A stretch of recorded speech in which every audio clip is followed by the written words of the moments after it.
Hi అండి. అందరికీ నమస్కారం. ఈరోజు మరొక మంచి ప్రేమ కథతో మీ ముందుకు వచ్చాను. ఈ కథను కూడా ఆదరిస్తారని మనస్ఫూర్తిగా కోరుకుంటూ, ఇక లేట్ చేయకుండా మనం కథలోకి వెళ్ళిపోదాం. అంతా చీకటిగా ఉంది. నా వెనక ఎవరో పడుతూ ఉన్నారు. నేను ఫాస్ట్‌గా ముందుకు నడుస్తూ ఉన్నాను. అప్పుడు టైం రాత్రి 11 కావస్తుంది. ప్రాజెక్ట్ సబ్మిట్ చేయడానికి రేపే లాస్ట్ డేట్ కావడంతో అంతా చెక్ చేసి వెళ్ళమని మా బాస్ ఆర్డర్ వేశారు. పని అంతా అయిపోయేసరికి ఈ టైం అయింది. ఆఫీస్ నుంచి మా ఇంటికి వెళ్ళడానికి స్కూటీలో దాదాపు గంటన్నర పైనే పడుతుంది. నా కర్మకాలి ఈ బండి ఏదో ట్రబుల్ ఇచ్చి ఆగిపోయింది. నేను స్కూటీని నడుపుకుంటూ వెళ్తున్నాను. ఎవరో నలుగురు నా వెంట పడుతూ ఉన్నారు. నాకేమో ఇక్కడ టెన్షన్ పెరుగుతూ ఉంది. అలా ముందుకు వెళ్తూ ఉండగా ఓ స్ట్రీట్ లైట్ వెలుతురు కనిపించింది. అక్కడ ఒక ఇల్లు కూడా ఉంది. ఆ వెలుతురులోకి త్వరగా వెళ్ళాలి అని వేగంగా నడుస్తూ ఉండగా ఎవరినో ఢీకొట్టేశాను. అంతే, అదుపు తప్పి నా చేతిలో ఉన్న బండిని నేను వదిలేశాను. ఆ వ్యక్తి నన్ను తన గుండెలకు హత్తుకొని నా తలపై చేత్తో నిమురుతూ తన స్పర్శ ద్వారా నాకు ధైర్యాన్ని ఇస్తూ ఉన్నాడు. అతని గుండె చప్పుడు వింటూ ఉంటే కొద్దిసేపటికి నా గుండెల్లో గుబుక్కుమంది. అంతే, వెంటనే అతన్ని వదిలి నేను దూరంగా జరిగాను. ఎవరో తెలియని ఒక అజ్ఞాత వ్యక్తి కౌగిల్లో ఇంత హాయిగా ఇంతకు ముందు అతని సాన్నిహిత్యం నేను ఎరిగినట్లు మదిలో అలజడిగా ఉంది. నేను తనదాన్నే అనే భావం నాకు కలగటమేంటి అని ఆలోచిస్తూ ఉండిపోయాను. అతని తలపై క్యాప్ పెట్టుకొని ఉన్నాడు. నాకు అతని ఫేస్ కనిపించడం లేదు. అక్కడున్న వెలుతురుకి మనిషి కనిపించడమే ఎక్కువ అనుకుంటూ కింద పడిన స్కూటీని పైకి లేపి పక్కన ఉంచాడు. నా చేయి పట్టుకొని ఎదురుగా ఉన్న ఇంట్లోకి తీసుకుని వెళ్తూ ఉన్నాడు. అయోమయంగా అతని చేతిలో చేయి కలిపి అతని వెంట నేను నడుస్తూ ఉన్నాను. ఒక పరాయి మగవాడు నన్ను ముట్టుకుంటేనే అసలు కోపమే రావట్లేదు. ఎందుకని నన్ను ఆ ఇంట్లోకి తీసుకుని వెళ్ళి అక్కడ కూర్చోబెట్టాడు. నాకేమీ అర్థం కాలేదు. వాళ్లతో ఏదో మాట్లాడి నన్ను అప్పగించి నా కంటి ముందు నుంచి మాయమైపోయాడు. అతని ఫేస్ చూడటం మిస్ అయిపోయాను అనుకొని మా అన్నయ్యకి ఫోన్ చేసి అడ్రస్ చెప్పి ఇక్కడికి రమ్మని చెప్పాను. తను బయలుదేరాడు. ఆ మనుషులంతా తమ కూతుర్లా అపురూపంగా చూసుకున్నారు నన్ను కూర్చోబెట్టి నాకు మంచినీళ్లు ఇచ్చి ఆ సమయంలో భోజనానికి సిద్ధం చేసి మా అమ్మ వలె నా చేత బలవంతంగా ఎక్కువ మోతాదులో తినిపిస్తూ నా ఆకలిని తీర్చారు వారు. ఇంతలో మా అన్నయ్య కూడా వచ్చాడు. వారందరికీ కృతజ్ఞతలు చెప్పి బయటికి వచ్చేశాం మేము. నేను అన్నయ్య బయట దగ్గరికి వెళ్ళి నిలబడ్డాను. అదిగో మళ్ళీ కనిపించాడు ఆ టోపీ పెట్టుకున్న వ్యక్తి. ఈసారి మా అన్నయ్యతో మాట్లాడుతూ ఉన్నాడు. మా అన్నయ్య కూడా నవ్వుతూ మాట్లాడుతున్నాడు. అతను నాకు ఎదురుగా నిలబడి ఉన్నా అతని వెనుక భాగం మాత్రమే కనిపించేలా నిలబడి మాట్లాడుతూ ఉన్నాడు. ఈసారి కూడా నేను అతన్ని చూడలేకపోయాను. తర్వాత మా ఇంటికి వెళ్ళిపోయాం మేము. ఆ రాత్రి జరిగిన అతని పరిచయం, ఆ ఇంటి మనుషులు నాపై చూపించిన ప్రేమ ఆప్యాయతను మర్చిపోవద్దు అని నా మది పదే పదే వారి గురించి ఆలోచించేలా చేస్తూ నాకు నిద్ర గొడవ పెట్టి వెళ్ళిపోయింది. ఎప్పటికో తెల్లవారుజామున పడుకున్నాను. నేను నలతగా నిద్రలేచాను. టైం చూస్తే 7:30 అయిపోయింది. ఆఫీస్కి ఆలస్యం అయిపోతుంది అని తొందరగా కంగారుగా పరిగెత్తి రెడీ అయిపోయాను. రెడీ అయ్యి బయటకు వచ్చి మెట్ల మీద నుంచి దిగపోయిన నాకు అక్కడ వాతావరణం ఎందుకో కాస్త భయంగా అనిపించింది. మా అమ్మ నన్ను చూసి, లేచావా, ఈరోజు ఆఫీస్కి లీవ్ పెట్టు బంగారు అని చెప్పి అంది. ఎందుకమ్మా అని అన్నాను నేను. నీకు ఒక మంచి సంబంధం వచ్చిందిరా, పెళ్లి కొడుకు వాళ్ళు పెళ్లి చూపులకు వస్తున్నారు అంటూ నా తల మీద చేత్తో నిమురుతూ చెప్పింది అమ్మ. నువ్వు అదృష్టవంతురాలు కాబట్టే ఇంత మంచి సంబంధం నిన్ను వెతుక్కుంటూ వచ్చింది. ఇదిగో ఈ చీర కట్టుకొని తయారై ఉండు, మిగతా అలంకరణ నేను వచ్చి పూర్తి చేస్తాను అని అమ్మ అనగానే నా గుండెల మీద రాయి పడ్డట్టయింది. అదిరిపడ్డాను. అమ్మా, నాన్న ఎక్కడా అని అడిగాను నేను. మీ నాన్న నాకంటే సంతోషంగా ఉన్నాడమ్మా. బజార్కి స్వీట్స్ అండ్ వగైరా తీసుకుని రావడానికి ఆయన వెళ్ళారు అని చెప్పింది అమ్మ. మొహం నల్లగా పెట్టుకొని తయారవ్వడానికి వచ్చాను నేను. నాన్న కూడా ఈ సంబంధం నచ్చింది అంటే ఇక ఆలోచించే అవసరమే లేదు. కానీ నా మనసు ఎందుకో ఒప్పుకోవడమే లేదు. పదే పదే అతని ఆరాధన పొందమని నన్ను పురమాయిస్తుందేంటి? అతని కౌగిలి చెరసాలలో ఒదిగిపొమ్మని నన్ను బలవంతంగా ఉసిగొలుపుతుందేంటి అంటూ గుండెలపై చేయి వేసుకున్నాను. ఒక్కటి మాత్రం అర్థమైంది నాకు, నా మనసు అతని ఆధీనంలోకి వెళ్ళిపోయింది అని. అందుకే ఈ సంబంధానికి కానీ పెళ్లి చూపులకు కానీ అంగీకరించలేకపోతుంది. ఈ అనుభూతిని ఏమంటారు? అదేదో క్రష్ అంటారు కదా, లేక ప్రేమ అంటారా అనే సందిగ్ధంలోనే నేను తయారయ్యాను. అమ్మ మరింత అందంగా అలంకరించి పనులు చేసుకోవాలని వెళ్ళిపోయింది. అద్దంలో నన్ను చూసుకుంటూ ఉంటే, పెళ్లి చూపుల గురించి టెన్షన్ పడుతూ ఉంటే, ఈ సమయంలో ఈ ఆందోళన తగ్గాలి అంటే అతని వెచ్చని కౌగిలి ఉండాల్సిందే నని నన్ను సలహా ఇస్తూ ఉంది నా ప్రతిబింబం. దాని నోరు మూయించే పనిలో నిమగ్నమైన నేను అమ్మ పిలుపుతో తేరుకున్నాను. నేను పెళ్లివారు వచ్చేశారు నన్ను చూసుకోవడానికి. నన్ను తీసుకుని వెళ్ళడానికి మా అన్నయ్య నా గదిలోకి వచ్చాడు. చిన్నప్పటి నుంచి నేను అన్నయ్య చాలా క్లోజ్. సో అమ్మా నాన్న కన్నా అన్నయ్యతోనే చనువు ఎక్కువగా ఉంటుంది. నేను అన్నయ్య చేయి భయంతో గట్టిగా పట్టుకొని మెట్లు దిగుతున్నాను. కంగారు పడొద్దు అని కళ్ళతోనే ధైర్యం చెబుతున్నాడు అన్నయ్య. నాకు తెలియకుండానే నేను వాళ్లకు నచ్చకూడదు అని మనసులో దేవుడికి మొక్కుకుంటూ ఉన్నాను. వచ్చిన వారికి కాఫీ ఇప్పించి వారి ముందు కూర్చోబెట్టారు నన్ను. వాళ్ళంతా నన్ను చూస్తూ ఉన్నారనుకుంటా. వాళ్లలో వాళ్లే గుసగుసలాడుకుంటూ ఉన్నారు. కనీసం తల కూడా ఎత్తి చూడనే లేదు. అమ్మాయి అబ్బాయిని చూడటానికి ఇబ్బంది పడుతున్నట్లుంది. అందుకని అమ్మాయిని అబ్బాయిని కాస్త ప్రశాంతంగా అలా చల్లగాలికి పంపితే ఒకరి గురించి ఒకరు తెలుసుకుంటారు అని వెనక నుంచి ఎవరో అన్నారు. ఆ మాటకు మరింతగా గాబరా పడిపోయాను నేను. ఆ మాట కోసమే ఎదురు చూస్తున్నట్లుగా ఆ అబ్బాయి లేచి నిలబడ్డాడేమో. నన్ను కూడా పైకి లేపి టెర్రస్ పైకి తీసుకుని వెళ్ళమని చెప్పింది అమ్మ. నేను ముందుకు నడుస్తున్నాను. అతనేమో నా వెంటే పైకి వచ్చారు. నేను తలదించుకొని నిలబడి ఉన్నాను. అతను నా ఎదురుగా ఉన్న కారణంగా కలవరంగా చీర కొంగుని చేతులతో నలుపుతూ ఉన్నాను. చాలాసేపటి నుంచి గమనిస్తూనే ఉన్నాను అతన్ని. నేను తలెత్తి మాట్లాడను అని అనుకున్నాడో ఏమో. నన్ను తన కౌగిల్లో బంధించి నాకు స్వాంతన కలిగిస్తూ ఉన్నాడు. అతని లాలన నన్ను మైమర్పించేసింది. నిశ్శబ్దంగా అతని గుండె చప్పుడు వింటూ ఉన్న నేను ఆశ్చర్యంగా తల పైకెత్తి అతని వైపు చూశాను. తల మీద క్యాప్తో నా వైపు నవ్వుతూ చూస్తున్నాడు అతను. నా ప్రమేయం లేకుండానే నోటి వెంట అప్రయత్నంగా నువ్వు అని అడిగాను నేను. అతను నా వైపే చూస్తూ నా గుండె చప్పుడు వింటే గాని నన్ను గుర్తుపట్టలేదా తింగరి అని అంటూ నవ్వుతున్నాడు. అంటే నువ్వు నువ్వు మల్లేష్వా అని ఆశ్చర్యపోయింది. అప్పుడు మాయమై ఇప్పుడు ప్రత్యక్షమయ్యావా అంటూ అలిగాను నేను. మల్లేష్ నన్ను బుజ్జగిస్తున్నాడు.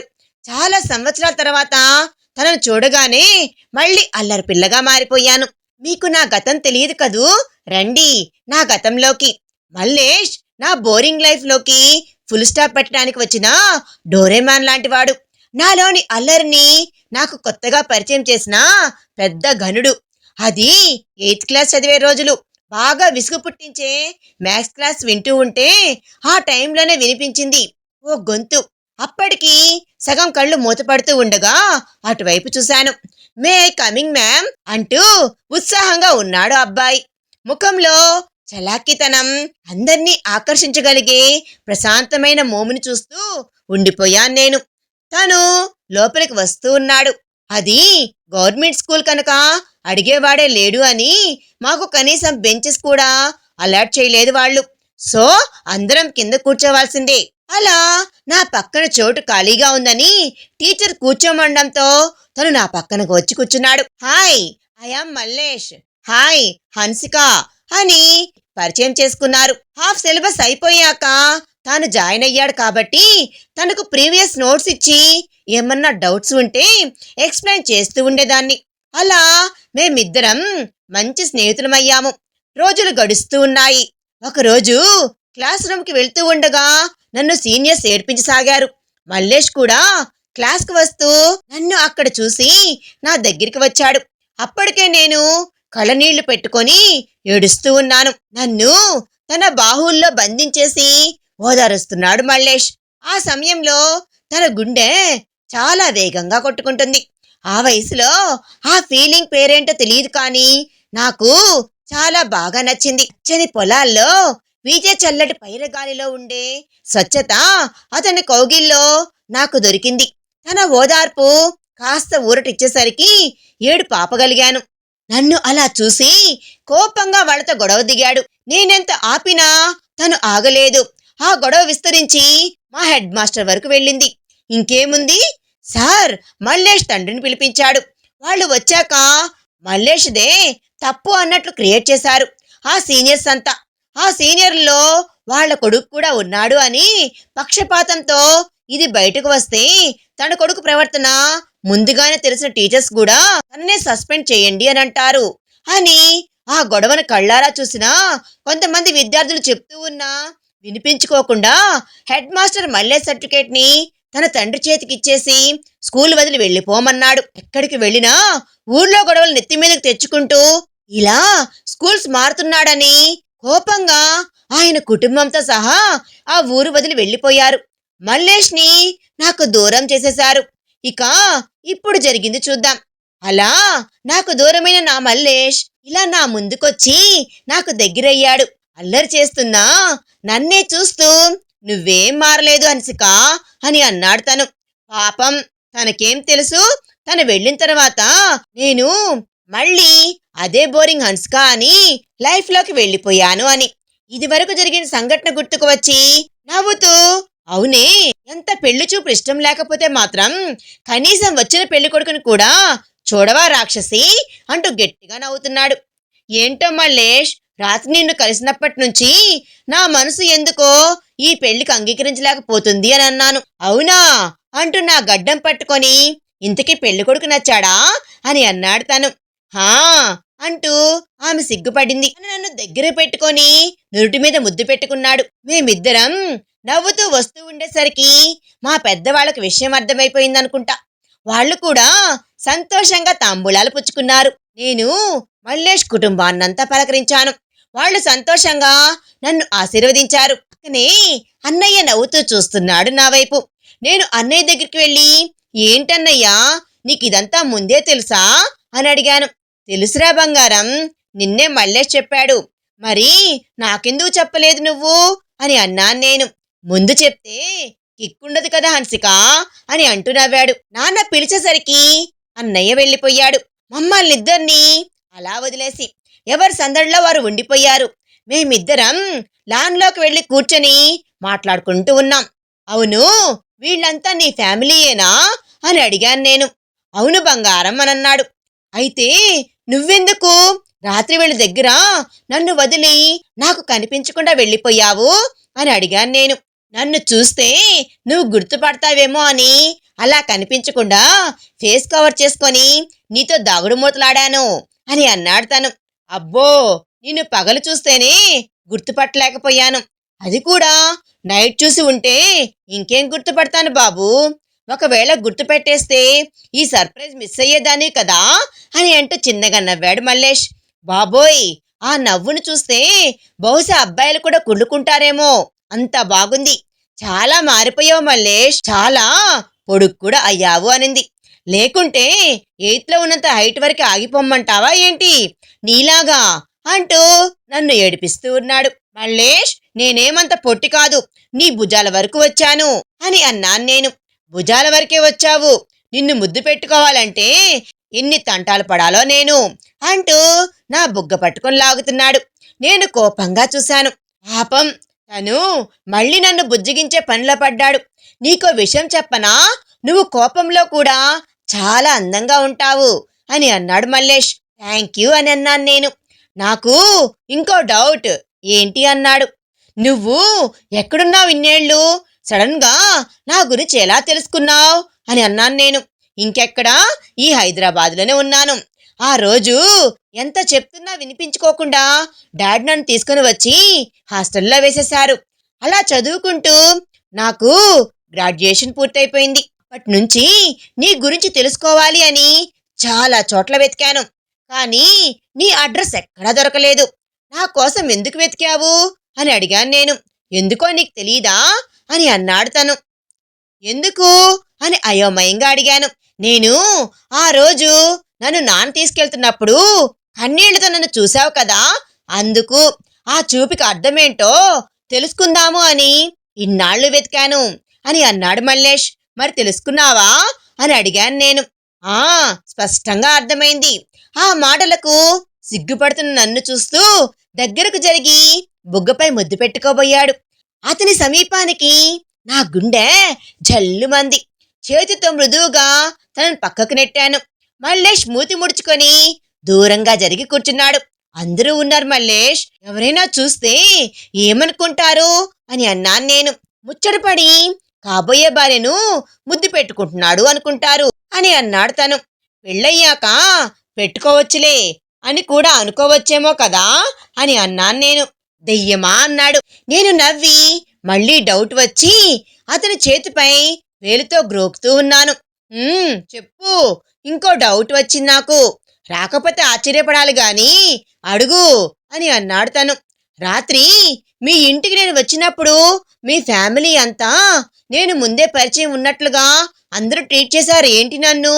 ఆ విషయం అర్థం కాక రాత్రంతా ఆలోచిస్తూ నిద్ర కూడా పోలేదు తెలుసా అని అన్నాను నేను. ఓ అదా, నిన్ను వదిలి వచ్చినప్పటి నుంచి సందర్భం వచ్చినప్పుడల్లా నీ గురించే ఇంట్లో చెబుతూ ఉండేవాణ్ణి. అలా నువ్వు కొంచెం తెలుసు వాళ్ళకి. నాకు చదువయ్యి ఉద్యోగం రాగానే పెళ్లి ప్రస్తావన తీసుకుని వచ్చారు. అప్పుడే చెప్పేశా, చేసుకుంటే నిన్నే పెళ్లి చేసుకుంటాను అని, లేకుంటే అసలు పెళ్లి చేసుకోను అని వాళ్లతో చెప్పేశాను. సో అప్పట్నుంచి సెర్చింగ్ అన్నమాట నీకోసం. అలా నువ్వు ఇంకొంచెం తెలిసావు వాళ్ళకి. ఓ, మరి నన్ను ఎక్కడ చూసావు? మీ ఆఫీస్ ముందు చూశాను నేను. మీ ఆఫీస్ దాటి మా ఆఫీస్కి వెళ్ళాలి. అలా ఒకరోజు నిన్ను ఫాలో చేశాను. మీ ఆఫీస్ నుంచి ఇంటికి వెళ్లే దారిలో మా ఇల్లు ఉన్నందున రోజు కాపలాగా నీకు తెలియకుండా నీ వెంటనే వచ్చి నువ్వు సేఫ్గా ఇంటికి చేరుకున్నాక తిరిగి వచ్చేసేవాణ్ణి. యాక్చువల్గా నిన్న కూడా నీకోసం ఎదురు చూస్తూ ఉన్నాను. లేట్ అయ్యేసరికి వెళ్ళిపోయి ఉండొచ్చేమో అనుకొని కూడా ఎందుకో అక్కడే కూర్చుండిపోయాను. అప్పుడు నువ్వు కనిపించావు టెన్షన్గా. ఇంకా అంతా నీకు తెలిసిందే కదా అని అన్నాడు తను. నిజం చెప్పనా మల్లేష్ అని అన్నాను నేను. ఏంటి అన్నట్టు కళ్ళెగరేశాడు. నువ్వు చాలా ముదురు బాబు అన్నాను. నాకు ముందే తెలుసుగా అని కన్నుగొట్టాడు. ఎంత ముదురువి కాకపోతే నైట్ మీ నాన్నను చూస్తే నేను గుర్తుపడతాను అని ఆయన్ని కూడా నాకు కనపడకుండా మేనేజ్ చేసావు కదా అని అన్నాను నేను. పక్కపక్క నవ్వాడు తను. పక్కా ప్లాన్ ఉండాలమ్మా ఏది చేసినా అంటూ నవ్వుతున్నాడు. నేను కూడా అతని నవ్వుల్లో నవ్వు కలిపాను. అవును, ముందే నన్ను కలిసి ఇదంతా చెప్పి ఉండొచ్చు కదా, ఇలా దొంగచాటుగా నన్ను ఫాలో అవ్వకపోతే అని అన్నాను. చెప్పుండొచ్చు, కానీ నీ అంతట నువ్వే నన్ను కలిశాక నీ రియాక్షన్ చూసి అప్పుడు నీ ముందుకు రావాలి అనుకున్నాను. అలాగే వచ్చా. ఇన్నాళ్ళైనా నన్ను ఇంకా మర్చిపోకుండా నా కోసమే వచ్చావు అంటే నువ్వు నిజంగా గ్రేట్ బాబు అని అన్నాను నేను. థ్యాంక్ యూ మేడం అంటూ నన్ను చుట్టేశాడు మల్లేష్. ఇంకో నెల రోజుల్లో ఒక మంచి ముహూర్తాన మాకు పెళ్లి కుదిర్చారు పెద్దలు. సో నేను హ్యాపీ, నా మల్లేష్ హ్యాపీ, మా కుటుంబాలు కూడా హ్యాపీ. నేను మల్లేష్ చేతిని పట్టుకొని భుజంపై తలవాల్చి తనతో పంచుకోబోయే జీవితం ఎంత మధురంగా ఉండబోతుందోనని ఊహించుకుంటుంటే నా బుగ్గలు సిగ్గుతో ఎరిపెక్కాయి. ఇంతటితో ఈ కథ సమాప్తమైంది. మరొక మంచి కథతో మీ ముందుకు వస్తాను. ఈ కథ నచ్చితే లైక్ చేసి మీ విలువైన అభిప్రాయాన్ని కామెంట్ రూపంలో తప్పకుండా తెలియజేయండి. కొత్తవారు మన ఛానల్ చూస్తున్నట్లయితే ప్లీజ్ సబ్స్క్రైబ్ చేసుకోండి. Thanks for watching.